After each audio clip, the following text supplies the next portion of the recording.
Hi everyone, welcome back to the channel. In this video, I will show you how to get the new fish called Petalfish in the latest fish it update.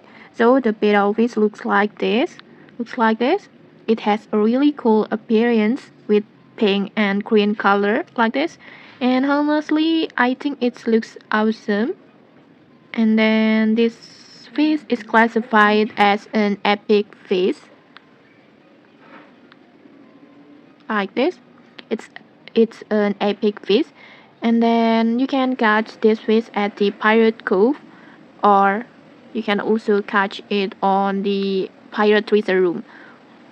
And then to increase your chances, make sure you are using at least a medium level rod and bait, like for example hazmat, or you can also use a steampunk rods like this. And then for the bait, you can use a carp bait. And then in here you don't need the best gear, but low level equipment might make it harder to catch. And okay, just start fishing and just be patient. After a few tries, you should be able to get this fish. And okay, that's it. If this tutorial helped you, don't forget to like, comment, and subscribe for more tutorials. Thanks for watching and see you.